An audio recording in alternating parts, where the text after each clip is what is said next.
colleagues aren't together full-time, in the same place, every day.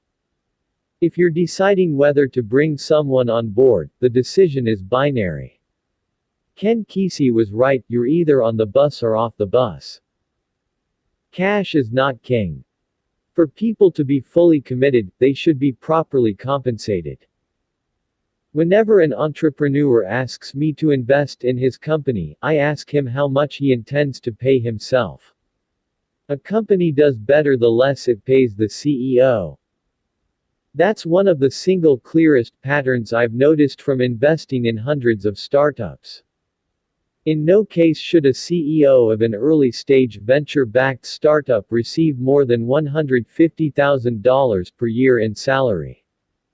It doesn't matter if he got used to making much more than that at Google or if he has a large mortgage and hefty private school tuition bills. If a CEO collects $300,000 per year, he risks becoming more like a politician than a founder. High pay incentivizes him to defend the status quo along with his salary, not to work with everyone else to surface problems and fix them aggressively. A cash-poor executive, by contrast, will focus on increasing the value of the company as a whole. Low CEO pay also sets the standard for everyone else. Aaron Levie, the CEO of Box, was always careful to pay himself less than everyone else in the company. 4 years after he started Box, he was still living 2 blocks away from HQ in a 1-bedroom apartment with no furniture except a mattress. Every employee noticed his obvious commitment to the company's mission and emulated it. If a CEO doesn't set an example by taking the lowest salary in the company, he can do the same thing by drawing the highest salary. So long as that figure is still modest, it sets an effective ceiling on cash compensation. Cash is attractive. It offers pure optionality. Once you get your paycheck, you can do anything you want with it. However, high cash compensation teaches workers to claim value from the company as it already exists instead of investing their time to create new value in the future. A cash bonus is slightly better than a cash salary, at least it's contingent on a job well done. But even so-called incentive pay encourages short-term thinking and value grabbing. Any kind of cash is more about the present than the future. Vested interests. Startups don't need to pay high salaries because they can offer something better, part ownership of the company itself. Equity is the one form of compensation that can effectively orient people toward creating value in the future. However, for equity to create commitment rather than conflict, you must allocate it very carefully. Giving everyone equal shares is usually a mistake. Every individual has different talents and responsibilities as well as different opportunity costs, so equal amounts will seem arbitrary and unfair from the start. On the other hand, granting different amounts up front is just as sure to seem unfair. Resentment at this stage can kill a company, but there's no ownership formula to perfectly avoid it. This problem becomes even more acute over time as more people join the company. Early employees usually get the most equity because they take more risk, but some later employees might be even more crucial to a venture's success. A secretary who joined eBay in 1996 might have made 200 times more than her industry veteran boss who joined in 1999. The graffiti artist who painted Facebook's office walls in 2005 got stock that turned out to be worth $200 million, while a talented engineer who joined in 2010 might have made only $2 million. Since it's impossible to achieve perfect fairness when distributing ownership, founders would do well to keep the details secret. Sending out a company-wide email that lists everyone's ownership stake would be like dropping a nuclear bomb on your office. Most people don't want equity at all. At PayPal, we once hired a consultant who promised to help us negotiate lucrative business development deals. The only thing he ever successfully negotiated was a $5,000 daily cash salary. He refused to accept stock options as payment. Stories of startup chefs becoming millionaires notwithstanding, people often find equity unattractive. It's not liquid like cash. It's tied to one specific company. And if that company doesn't succeed, it's worthless. Equity is a powerful tool precisely because of these limitations. Anyone who prefers owning a part of your company to being paid in cash reveals a preference for the long term and a commitment to increasing your company's value in the future. Equity can't create perfect incentives, but it's the best way for a founder to keep everyone in the company broadly aligned. Extending the founding. Bob Dylan has said that he who is not busy being born is busy dying. If he's right, being born doesn't happen at just one moment, you might even continue to do it somehow, poetically at least. The founding moment of a company, however, really does happen just once, only at the very start do you have the opportunity to set the rules that will align people toward the creation of value in the future. The most valuable kind of company maintains an openness to invention that is most characteristic of beginnings. This leads to a second, less obvious understanding of the founding. It lasts as long as a company is creating new things, and it ends when creation stops. If you get the founding moment right, you can do more than create a valuable company, you can steer its distant future toward the creation of new things instead of the stewardship of inherited success. You might even extend its founding indefinitely. 10. The mechanics of mafia. Start with a thought experiment. What would the ideal company culture look like? Employees should love their work. They should enjoy going to the office so much that formal business hours become obsolete and nobody watches the clock. The workspace should be open, not cubicled, and workers should feel at home. Beanbag chairs and ping-pong tables might outnumber file cabinets. Free massages, on-site sushi chefs, and maybe even yoga classes would sweeten the scene. Pets should be welcome too, perhaps employees' dogs and cats could come and join the office's tankful of tropical fish as unofficial company mascots. What's wrong with this picture? It includes some of the absurd perks Silicon Valley has made famous, but none of the substance, and without substance perks don't work. You can't accomplish anything meaningful by hiring an interior decorator to beautify your office, a human resources consultant to fix your policies, or a branding specialist to hone your buzzwords. Company culture doesn't exist apart from the company itself. No company has a culture, every company is a culture. A startup is a team of people on a mission, and a good culture is just what that looks like on the inside. Beyond professionalism. The first team that I built has become known in Silicon Valley as the PayPal Mafia, because so many of my former colleagues have gone on to help each other start and invest in successful tech companies. We sold PayPal to eBay for $1.5 billion in 2002. Since then, Elon Musk has founded SpaceX and co-founded Tesla Motors, Reid Hoffman co-founded LinkedIn, Steve Chen, Chad Hurley, and Jawed Karim together founded YouTube, Jeremy Stoppelman and Russell Simmons founded Yelp, David Sachs co-founded Yammer, and I co-founded Palantir. Today all 7 of those companies are worth more than $1 billion each. PayPal's office amenities never got much press, but the team has done extraordinarily well, both together and individually. The culture was strong enough to transcend the original company. We didn't assemble a mafia by sorting through resumes and simply hiring the most talented people. I had seen the mixed results of that approach firsthand when I worked at a New York law firm. The lawyers I worked with ran a valuable business, and they were impressive individuals one by one. But the relationships between them were oddly thin.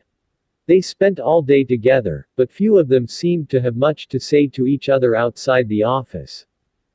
Why work with a group of people who don't even like each other? Many seem to think it's a sacrifice necessary for making money. But taking a merely professional view of the workplace, in which free agents check in and out on a transactional basis, is worse than cold, it's not even rational. Since time is your most valuable asset, it's odd to spend it working with people who don't envision any long-term future together. If you can't count durable relationships among the fruits of your time at work, you haven't invested your time well, even in purely financial terms. From the start, I wanted PayPal to be tightly knit instead of transactional. I thought stronger relationships would make us not just happier and better at work but also more successful in our careers even beyond PayPal. So we set out to hire people who would actually enjoy working together. They had to be talented, but even more than that, they had to be excited about working specifically with us. That was the start of the PayPal Mafia. Recruiting conspirators. Recruiting is a core competency for any company. It should never be outsourced. You need people who are not just skilled on paper but who will work together cohesively after they're hired.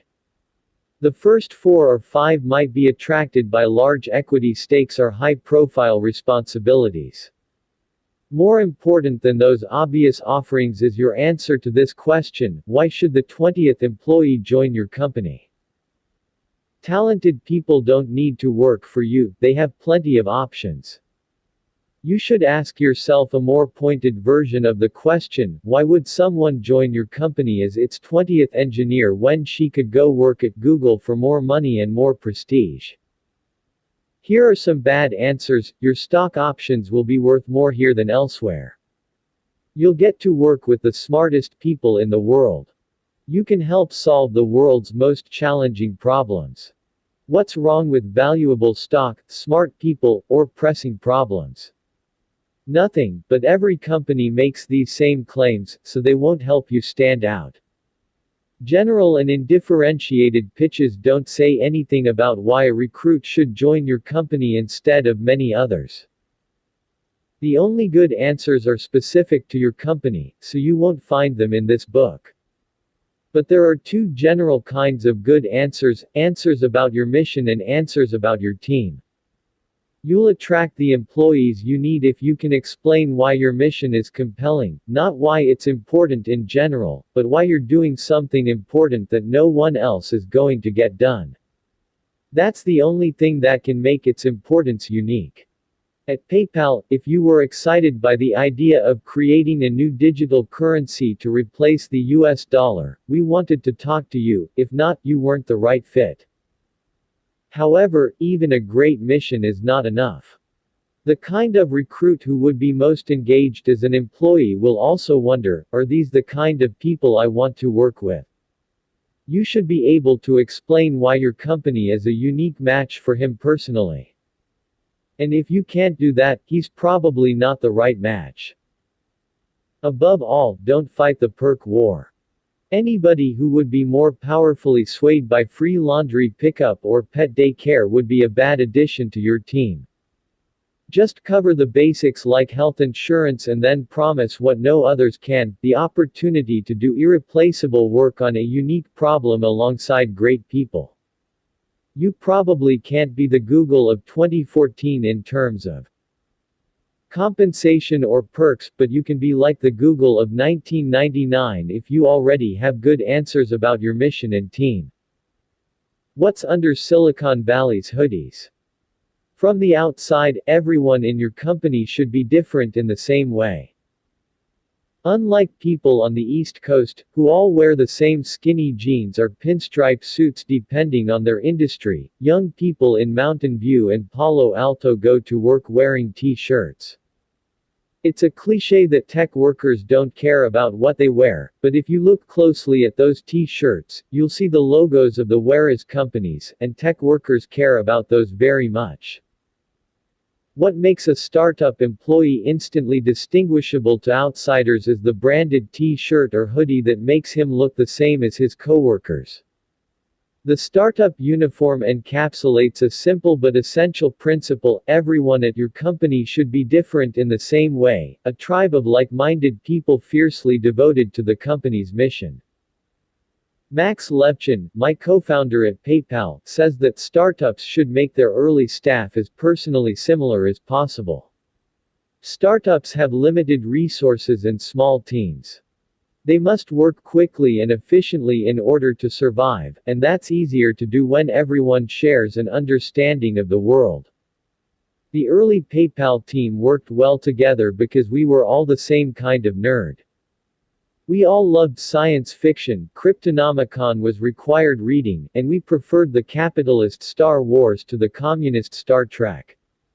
Most important, we were all obsessed with creating a digital currency that would be controlled by individuals instead of governments.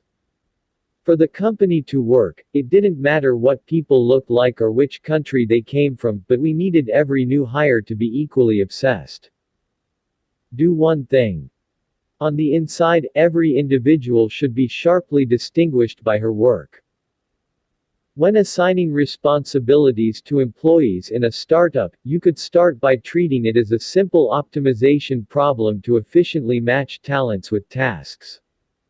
But even if you could somehow get this perfectly right, any given solution would quickly break down. Partly that's because startups have to move fast, so individual roles can't remain static for long.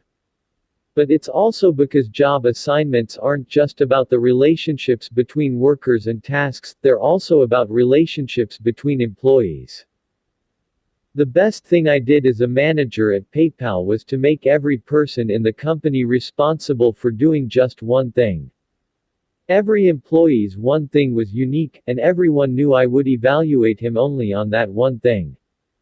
I had started doing this just to simplify the task of managing people. But then I noticed a deeper result: defining roles reduced conflict. Most fights inside a company happen when colleagues compete for the same responsibilities. Startups face an especially high risk of this since job roles are fluid at the early stages.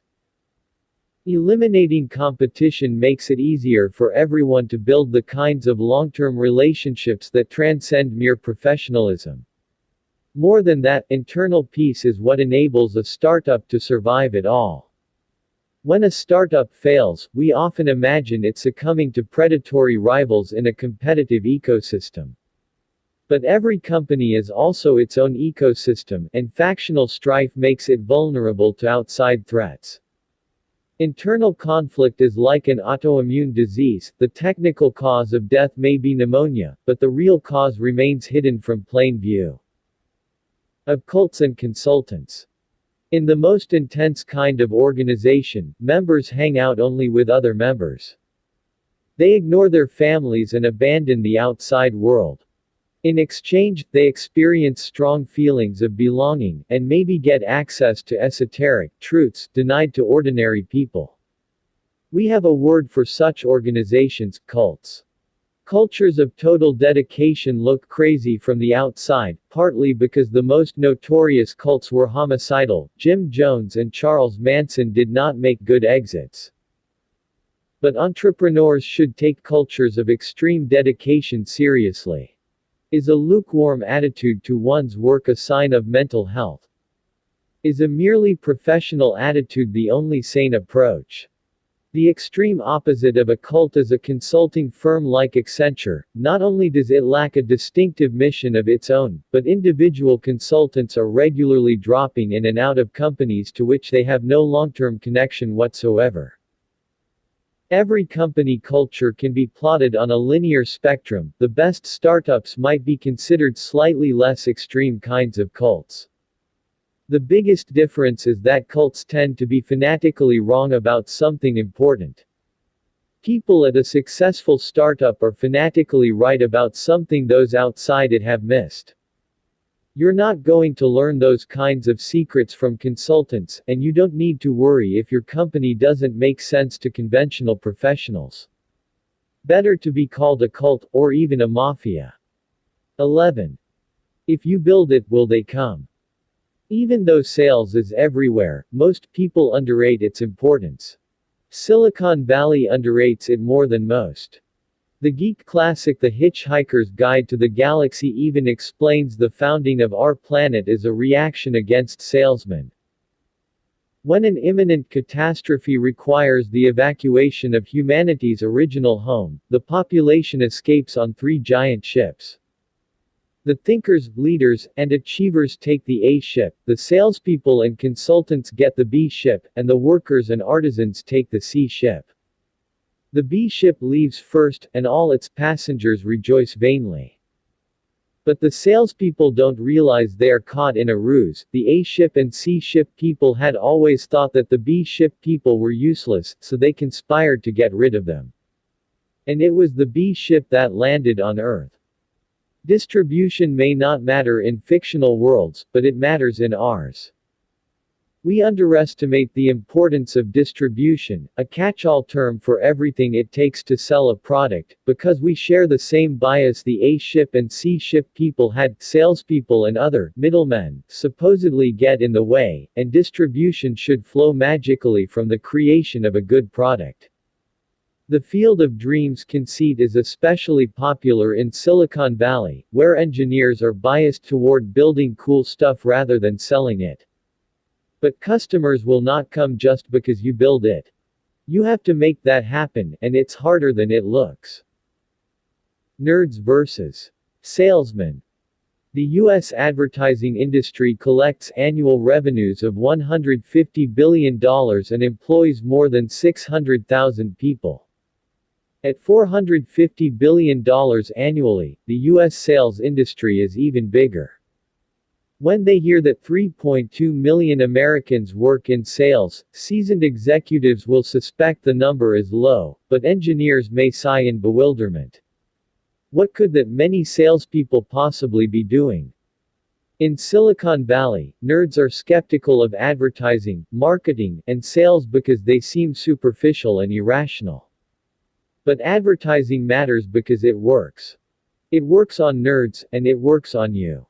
You may think that you're an exception, that your preferences are authentic, and advertising only works on other people. It's easy to resist the most obvious sales pitches, so we entertain a false confidence in our own independence of mind.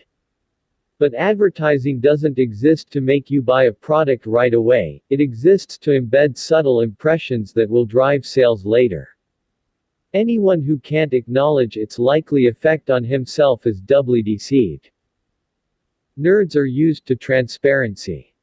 They add value by becoming expert at a technical skill like computer programming. In engineering disciplines, a solution either works or it fails. You can evaluate someone else's work with relative ease, as surface appearances don't matter much. Sales is the opposite, an orchestrated campaign to change surface appearances without changing the underlying reality. This strikes engineers as trivial if not fundamentally dishonest. They know their own jobs are hard, so when they look at salespeople laughing on the phone with a customer or going to 2-hour lunches, they suspect that no real work is being done. If anything, people overestimate the relative difficulty of science and engineering, because the challenges of those fields are obvious. What nerds miss is that it takes hard work to make sales look easy. Sales is hidden. All salesmen are actors, their priority is persuasion, not sincerity.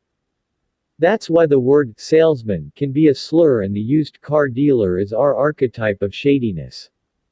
But we only react negatively to awkward, obvious salesmen, that is, the bad ones. There's a wide range of sales ability, there are many gradations between novices, experts, and masters. There are even sales grandmasters. If you don't know any grandmasters, it's not because you haven't encountered them, but rather because their art is hidden in plain sight. Tom Sawyer managed to persuade his neighborhood friends to whitewash the fence for him, a masterful move. But convincing them to actually pay him for the privilege of doing his chores was the move of a grandmaster, and his friends were none the wiser. Not much has changed since Twain wrote in 1876. Like acting, sales works best when hidden. This explains why almost everyone whose job involves distribution, whether they're in sales, marketing, or advertising, has a job title that has nothing to do with those things. People who sell advertising are called account executives. People who sell customers work in business development. People who sell companies are investment bankers. And people who sell themselves are called politicians. There's a reason for these redescriptions. None of us wants to be reminded when we're being sold. Whatever the career, sales ability distinguishes superstars from also-rans. On Wall Street, a new hire starts as an analyst, wielding technical expertise, but his goal is to become a dealmaker. A lawyer prides himself on professional credentials, but law firms are led by the rainmakers who bring in big clients. Even university professors, who claim authority from scholarly achievement, are envious of the self-promoters who define their fields. Academic ideas about history or English don't just sell themselves on their intellectual merits. Even the agenda of fundamental physics and the future path of cancer research are results of persuasion. The most fundamental reason that even businesspeople underestimate the importance of sales is the systematic effort to hide it at every level of every field in a world secretly driven by it. The engineer's grail is a product great enough that it sells itself. But anyone who would actually say this about a real product must be lying. Either he's delusional, lying to himself, or he's selling something, and thereby contradicting himself. The polar opposite business cliché warns that the best product doesn't always win. Economists attribute this to path dependence. Specific historical circumstances independent of objective quality can determine which products enjoy widespread adoption. That's true, but it doesn't mean the operating systems we use today and the keyboard layouts on which we type were imposed by mere chance. It's better to think of distribution as something essential to the design of your product. If you've invented something new but you haven't invented an effective way to sell it, you have a bad business, no matter how good the product. How to sell a product. Superior sales and distribution by itself can create a monopoly, even with no product differentiation. The converse is not true. No matter how strong your product, even if it easily fits into already established habits and anybody who tries it likes it immediately, you must still support it with a strong distribution plan. Two metrics set the limits for effective distribution. The total net profit that you earn on average over the course of your relationship with a customer, customer lifetime value, or CLV, must exceed the amount you spend on average to acquire a new customer, customer acquisition cost, or CAC. In general, the higher the price of your product, the more you have to spend to make a sale, and the more it makes sense to spend it. Distribution methods can be plotted on a continuum. Complex sales. If your average sale is 7 figures or more, every detail of every deal requires close personal attention.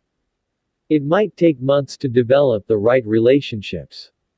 You might make a sale only once every year or two. Then you'll usually have to follow up during installation and service the product long after the deal is done.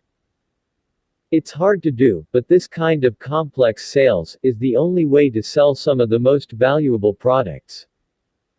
SpaceX shows that it can be done. Within just a few years of launching his rocket startup, Elon Musk persuaded NASA to sign billion-dollar contracts to replace the decommissioned Space Shuttle with a newly designed vessel from SpaceX. Politics matters in big deals just as much as technological ingenuity, so this wasn't easy. SpaceX employs more than 3,000 people, mostly in California. The traditional U.S. aerospace industry employs more than 500,000 people, spread throughout all 50 states. Unsurprisingly, members of Congress don't want to give up federal funds going to their home districts. But since complex sales requires making just a few deals each year, a sales grandmaster like Elon Musk can use that time to focus on the most crucial people, and even to overcome political inertia. Complex sales works best when you don't have salesmen at all. Palantir, the data analytics company I co-founded with my law school classmate Alex Karp, doesn't employ anyone separately tasked with selling its product. Instead, Alex, who is Palantir's CEO, spends 25 days a month on the road, meeting with clients and potential clients. Our deal sizes range from $1 million to $100 million. At that price point, buyers want to talk to the CEO, not the VP of sales. Businesses with complex sales models succeed if they achieve 50% to 100% year-over-year growth over the course of a decade. This will seem slow to any entrepreneur dreaming of viral growth. You might expect revenue to increase 10x as soon as customers learn about an obviously superior product, but that almost never happens. Good enterprise sales strategy starts small, as it must. A new customer might agree to become your biggest customer, but they'll rarely be comfortable signing a deal completely out of scale with what you've sold before. Once you have a pool of reference customers who are successfully using your product, then you can begin the long and methodical work of hustling toward ever bigger deals. Personal sales. Most sales are not particularly complex. Average deal sizes might range between $10,000 and $100,000, and usually the CEO won't have to do all the selling himself. The challenge here isn't about how to make any particular sale, but how to establish a process by which a sales team of modest size can move the product to a wide audience. In 2008, Box had a good way for companies to store their data safely and accessibly in the cloud. But people didn't know they needed such a thing. Cloud computing hadn't caught on yet. That summer, Blake was hired as Box's third salesperson to help change that. Starting with small groups of users who had the most acute file-sharing problems, Box's sales reps built relationships with more and more users in each client company. In 2009, Blake sold a small Box account to the Stanford Sleep Clinic, where researchers needed an easy, secure way to store experimental data logs. Today the university offers a Stanford-branded Box account to every one of its students and faculty members, and Stanford Hospital runs on Box. If it had started off by trying to sell the president of the university on an enterprise-wide solution, Box would have sold nothing.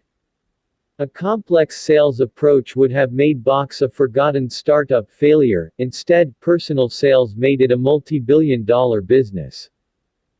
Sometimes the product itself is a kind of distribution.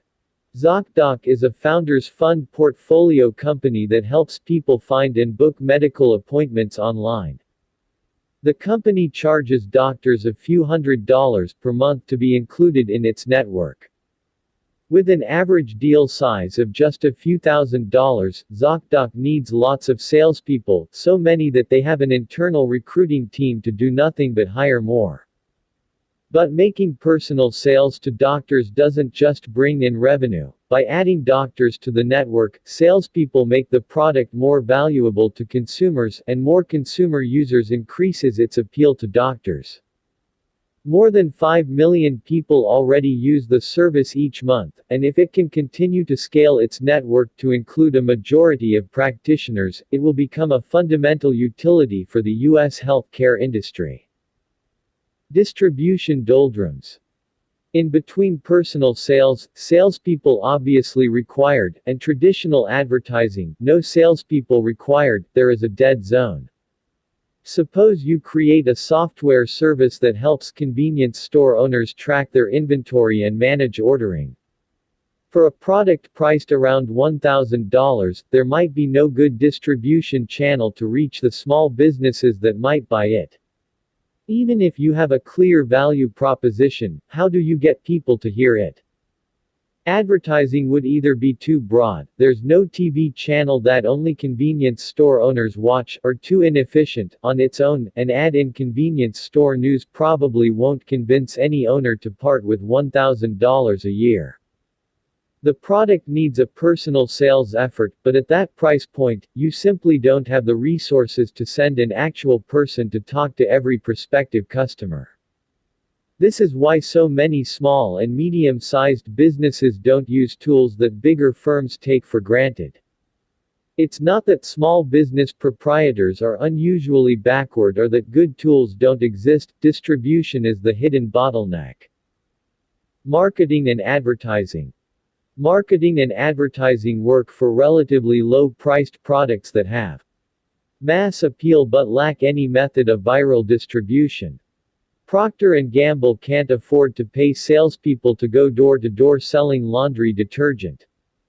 P&G does employ salespeople to talk to grocery chains and large retail outlets, since one detergent sale made to these buyers might mean 100,000 one-gallon bottles.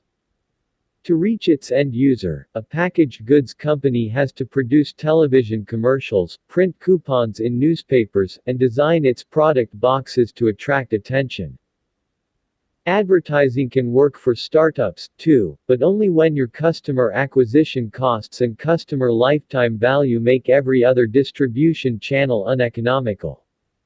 Consider e-commerce startup Warby Parker, which designs and sells fashionable prescription eyeglasses online instead of contracting sales out to retail eyewear distributors.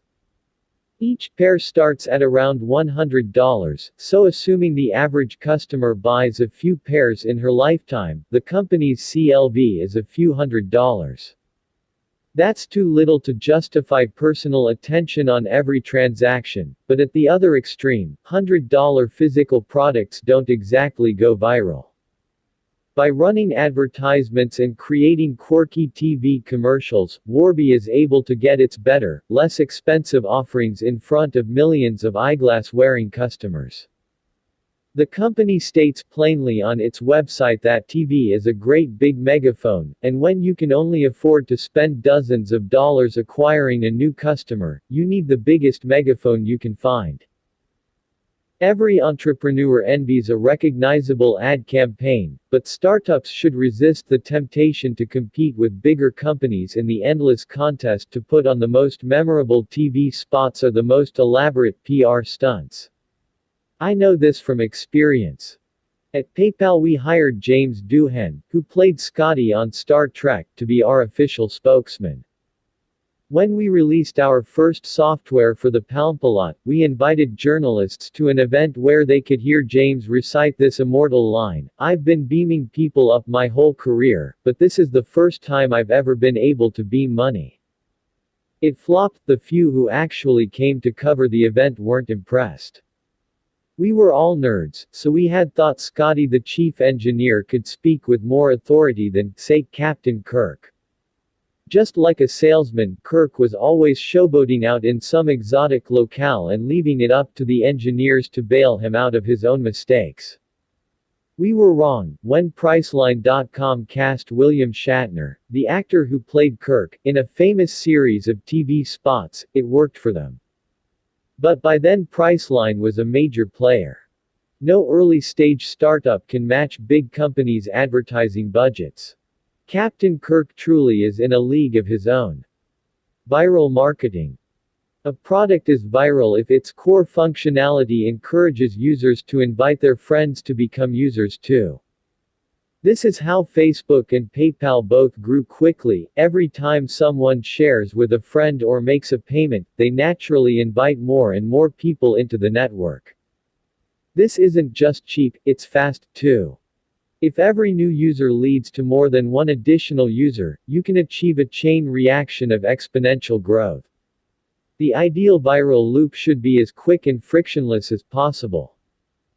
Funny YouTube videos or internet memes get millions of views very quickly because they have extremely short cycle times. People see the kitten, feel warm inside, and forward it to their friends in a matter of seconds. At PayPal, our initial user base was 24 people, all of whom worked at PayPal. Acquiring customers through banner advertising proved too expensive. However, by directly paying people to sign up and then paying them more to refer friends, we achieved extraordinary growth. This strategy cost us $20 per customer, but it also led to 7% daily growth, which meant that our user base nearly doubled every 10 days. After 4 or 5 months, we had hundreds of thousands of users and a viable opportunity to build a great company by servicing money transfers for small fees that ended up greatly exceeding our customer acquisition cost. Whoever is first to dominate the most important segment of a market with viral potential will be the last mover in the whole market. At PayPal, we didn't want to acquire more users at random, we wanted to get the most valuable users first. The most obvious market segment in email-based payments was the millions of immigrants still using Western Union to wire money to their families back home. Our product made that effortless, but the transactions were too infrequent. We needed a smaller niche market segment with a higher velocity of money, a segment we found in eBay, power sellers, the professional vendors who sold goods online through eBay's auction marketplace. There were 20,000 of them. Most had multiple auctions ending each day, and they bought almost as much as they sold, which meant a constant stream of payments. And because eBay's own solution to the payment problem was terrible, these merchants were extremely enthusiastic early adopters. Once PayPal dominated this segment and became the payments platform for eBay, there was no catching up, on eBay or anywhere else. The power law of distribution. One of these methods is likely to be far more powerful than every other for any given business. Distribution follows a power law of its own. This is counterintuitive for most entrepreneurs, who assume that more is more. But the kitchen sink approach, employ a few salespeople, place some magazine ads, and try to add some kind of viral functionality to the product as an afterthought, doesn't work. Most businesses get zero distribution channels to work. Poor sales rather than bad product is the most common cause of failure. If you can get just one distribution channel to work, you have a great business. If you try for several but don't nail one, you're finished. Selling to non-customers. Your company needs to sell more than its product. You must also sell your company to employees and investors. There is a human resources version of the lie that great products sell themselves. This company is so good that people will be clamoring to join it. And there's a fundraising version too. This company is so great that investors will be banging down our door to invest. Clamor and frenzy are very real, but they rarely happen without calculated recruiting and pitching beneath the surface. Selling your company to the media is a necessary part of selling it to everyone else. Nerds who instinctively mistrust the media often make the mistake of trying to ignore it. But just as you can never expect people to buy a superior product merely on its obvious merits without any distribution strategy, you should never assume that people will admire your company without a public relations strategy. Even if your particular product doesn't need media exposure to acquire customers because you have a viral distribution strategy, the press can help attract investors and employees. Any prospective employee worth hiring will do his own diligence. What he finds or doesn't find when he Googles you will be critical to the success of your company. Everybody sells. Nerds might wish that distribution could be ignored and salesmen banished to another planet. All of us want to believe that we make up our own minds, that sales doesn't work on us. But it's not true. Everybody has a product to sell, no matter whether you're an employee, a founder, or an investor. It's true even if your company consists of just you and your computer. Look around. If you don't see any salespeople, you're the salesperson. 12. Man and machine. As mature industries stagnate, information technology has advanced so rapidly that it has now become synonymous with technology itself. Today, more than 1.5 billion people enjoy instant access to the world's knowledge using pocket-sized devices. Every one of today's smartphones has thousands of times more processing power than the computers that guided astronauts to the moon. And if Moore's law continues apace, tomorrow's computers will be even more powerful. Computers already have enough power to outperform people in activities we used to think of as distinctively human. In 1997, IBM's Deep Blue defeated world chess champion Garry Kasparov. Jeopardy's best-ever contestant, Ken Jennings, succumbed to IBM's Watson in 2011. And Google's self-driving cars are already on California roads today. Dale Earnhardt Jr. needn't feel threatened by them, but The Guardian worries, on behalf of the millions of chauffeurs and cabbies in the world, that self-driving cars could drive the next wave of unemployment. Everyone expects computers to do more in the future, so much more that some wonder 30 years from now, will there be anything left for people to do? Software is eating the world, venture capitalist Marc Andreessen has announced with a tone of inevitability. VC Andy Kessler sounds almost gleeful when he explains that the best way to create productivity is to get rid of people. Forbes captured a more anxious attitude when it asked readers, "Will a machine replace you?" Futurists can seem like they hope the answer is yes. Luddites are so worried about being replaced that they would rather we stop building new technology altogether. Neither side questions the premise that better computers will necessarily replace human workers. But that premise is wrong. Computers are complements for humans, not substitutes. The most valuable businesses of coming decades will be built by entrepreneurs who seek to empower people rather than try to make them obsolete. Substitution versus complementarity. 15 years ago, American workers were worried about competition from cheaper Mexican substitutes.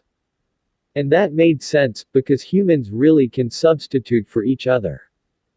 Today people think they can hear Ross Perot's giant sucking sound once more, but they trace it back to server farms somewhere in Texas instead of cut-rate factories in Tijuana.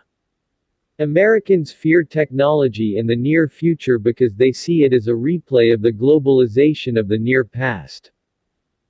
But the situations are very different. People compete for jobs and for resources, computers compete for neither. Globalization means substitution. When Perot warned about foreign competition, both George H.W. Bush and Bill Clinton preached the gospel of free trade. Since every person has a relative strength at some particular job, in theory the economy maximizes wealth when people specialize according to their advantages and then trade with each other. In practice, it's not unambiguously clear how well free trade has worked, for many workers at least. Gains from trade are greatest when there's a big discrepancy in comparative advantage, but the global supply of workers willing to do repetitive tasks for an extremely small wage is extremely large. People don't just compete to supply labor, they also demand the same resources. While American consumers have benefited from access to cheap toys and textiles from China, they've had to pay higher prices for the gasoline newly desired by millions of Chinese motorists. Whether people eat shark fins in Shanghai or fish tacos in San Diego, they all need food and they all need shelter. And desire doesn't stop at subsistence. People will demand ever more as globalization continues.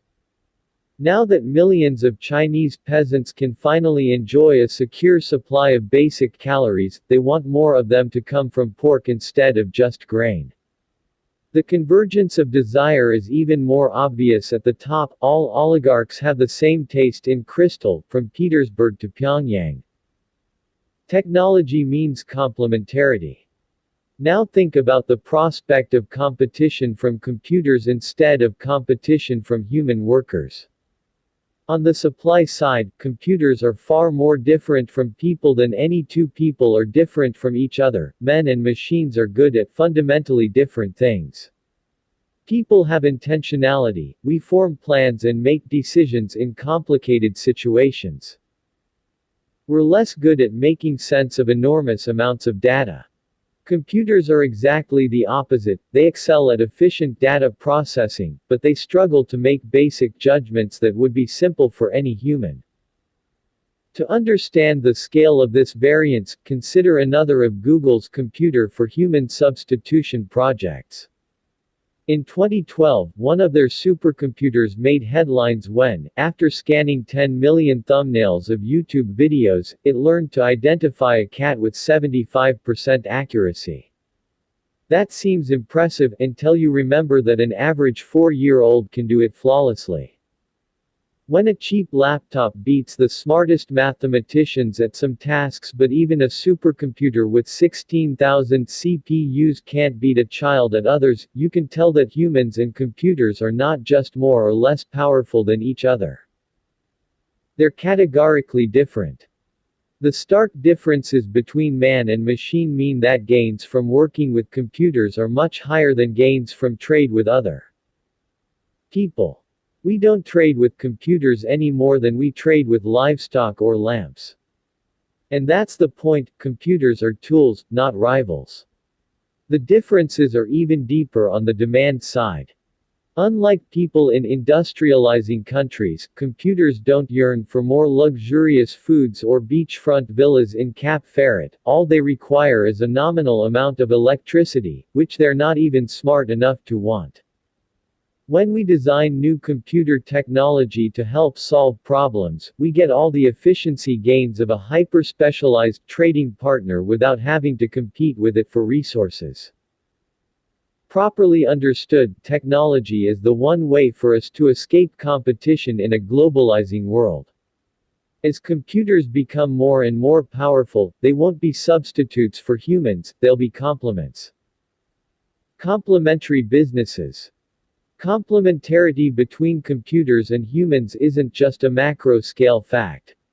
It's also the path to building a great business. I came to understand this from my experience at PayPal. In mid-2000, we had survived the dot-com crash and we were growing fast, but we faced one huge problem: we were losing upwards of $10 million to credit card fraud every month. Since we were processing hundreds or even thousands of transactions per minute, we couldn't possibly review each one, no human quality control team could work that fast. So we did what any group of engineers would do, we tried to automate a solution. First, Max Levchin assembled an elite team of mathematicians to study the fraudulent transfers in detail. Then we took what we learned and wrote software to automatically identify and cancel bogus transactions in real time. But it quickly became clear that this approach wouldn't work either. After an hour or two, the thieves would catch on and change their tactics. We were dealing with an adaptive enemy, and our software couldn't adapt in response. The fraudsters' adaptive evasions fooled our automatic detection algorithms, but we found that they didn't fool our human analysts as easily. So Max and his engineers rewrote the software to take a hybrid approach. The computer would flag the most suspicious transactions on a well-designed user interface, and human operators would make the final judgment as to their legitimacy. Thanks to this hybrid system, we named it Igor, after the Russian fraudster who bragged that we'd never be able to stop him. We turned our first quarterly profit in the first quarter of 2002, as opposed to a quarterly loss of $29.3 million 1 year before. The FBI asked us if we'd let them use Igor to help detect financial crime. And Max was able to boast, grandiosely but truthfully, that he was the Sherlock Holmes of the Internet underground. This kind of man-machine symbiosis enabled PayPal to stay in business, which in turn enabled hundreds of thousands of small businesses to accept the payments they needed to thrive on the Internet. None of it would have been possible without the man-machine solution, even though most people would never see it or even hear about it. I continued to think about this after we sold PayPal in 2002. If humans and computers together could achieve dramatically better results than either could attain alone, what other valuable businesses could be built on this core principle? The next year, I pitched Alex Karp, an old Stanford classmate, and Stephen Cohen, a software engineer, on a new startup idea: we would use the human computer hybrid approach from PayPal's security system to identify terrorist networks and financial fraud. We already knew the FBI was interested, and in 2004 we founded Palantir, a software company that helps people extract insight from divergent sources of information. The company is on track to book sales of $1 billion in 2014, and Forbes has called Palantir's software the killer app for its rumored role in helping the government locate Osama bin Laden. We have no details to share from that operation, but we can say that neither human intelligence by itself nor computers alone will be able to make us safe. America's two biggest spy agencies take opposite approaches. The Central Intelligence Agency is run by spies who privilege humans. The National Security Agency is run by generals who prioritize computers. CIA analysts have to wade through so much noise that it's very difficult to identify the most serious threats. NSA computers can process huge quantities of data, but machines alone cannot authoritatively determine whether someone is plotting a terrorist act. Palantir aims to transcend these opposing biases. Its software analyzes the data the government feeds it: phone records of radical clerics in Yemen or bank accounts linked to terror cell activity, for instance, and flags suspicious activities for a trained analyst to review.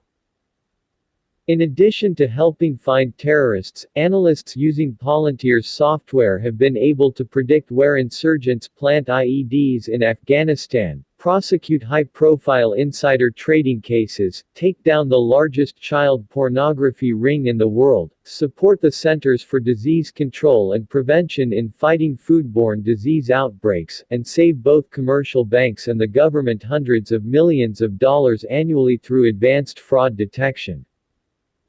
Advanced software made this possible, but even more important were the human analysts, prosecutors, scientists, and financial professionals without whose active engagement the software would have been useless. Think of what professionals do in their jobs today.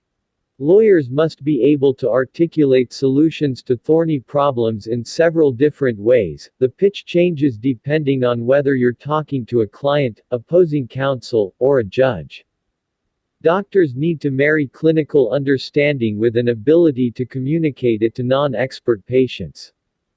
And good teachers aren't just experts in their disciplines, they must also understand how to tailor their instruction to different individuals' interests and learning styles. Computers might be able to do some of these tasks, but they can't combine them effectively. Better technology in law, medicine, and education won't replace professionals, it will allow them to do even more. LinkedIn has done exactly this for recruiters. When LinkedIn was founded in 2003, they didn't poll recruiters to find discrete pain points in need of relief. And they didn't try to write software that would replace recruiters outright. Recruiting is part detective work and part sales. You have to scrutinize applicants' history, assess their motives and compatibility, and persuade the most promising ones to join you. Effectively replacing all those functions with a computer would be impossible. Instead, LinkedIn set out to transform how recruiters did their jobs. Today, more than 97% of recruiters use LinkedIn and its powerful search and filtering functionality to source job candidates, and the network also creates value for the hundreds of millions of professionals who use it to manage their personal brands. If LinkedIn had tried to simply replace recruiters with technology, they wouldn't have a business today. The ideology of computer science. Why do so many people miss the power of complementarity? It starts in school. Software engineers tend to work on projects that replace human efforts because that's what they're trained to do. Academics make their reputations through specialized research. Their primary goal is to publish papers, and publication means respecting the limits of a particular discipline. For computer scientists, that means reducing human capabilities into specialized tasks that computers can be trained to conquer one by one. Just look at the trendiest fields in computer science today. The very term machine learning evokes imagery of replacement, and its boosters seem to believe that computers can be taught to perform almost any task, so long as we feed them enough training data. Any user of Netflix or Amazon has experienced the results of machine learning firsthand. Both companies use algorithms to recommend products based on your viewing and purchase history. Feed them more data and the recommendations get ever better. Google Translate works the same way, providing rough but serviceable translations into any of the 80 languages it supports, not because the software understands human language, but because it has extracted patterns through statistical analysis of a huge corpus of text. The other buzzword that epitomizes a bias toward substitution is big data. Today's companies have an insatiable appetite for data,